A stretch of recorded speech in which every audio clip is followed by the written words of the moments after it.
وضو کا مسنون طریقہ یاد کر لیں۔ پہلے بسم اللہ پڑھیں، اس کے بعد مسواک کریں۔ مسواک کا چھوٹا فائدہ یہ ہے کہ منہ صاف رہتا ہے، سب سے بڑا فائدہ یہ ہے مرتے وقت کلمہ نصیب ہوتا ہے۔ 3 بار کلی کریں، 3 بار ناک صاف کریں اور 3 بار منہ دھوئیں۔ منہ کہاں سے کہاں تک دھونا ہے؟ پیشانی کے جہاں سے بال اگتے ہیں یہاں سے لکیر لگائیں ٹھوڑی کے نیچے تک، ایک کان کی لو سے دوسرے کان کی لو تک۔ یہ درمیانی جتنا حصہ ہے اس کے اندر ایک بال کے برابر جگہ خشک نہیں رہنی چاہیے۔ اس کے بعد 3 بار دایاں ہاتھ دھوئیں کوہنی سمیت، اس کے بعد 3 بار بایاں ہاتھ دھوئیں کوہنی سمیت، اس کے بعد سر کا مسح کریں، اور سر کا مسح کرنے کے بعد کان کے اندر شہادت والی انگلی ڈالیں اور انگوٹھے سے کان کے اوپر کا مسح کریں، اور یہ جو ہاتھ کے کنارے ہیں اس سے گردن کا مسح کریں۔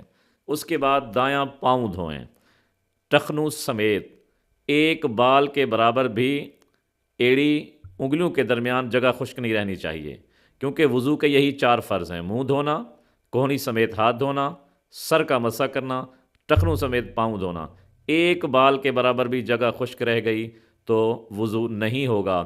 اور جب وضو ہو جائے، آپ نے جنازے کے لیے وضو کیا، اس کے ساتھ فرض نماز پڑھ سکتے ہیں، فرض کے لیے وضو کیا، اس کے بعد جنازہ پڑھ سکتے ہیں۔ اگر آپ نے غسل کیا ہوا ہے تو اس سے آپ کا وضو بھی ہو جائے گا، دوبارہ وضو کرنے کی کوئی ضرورت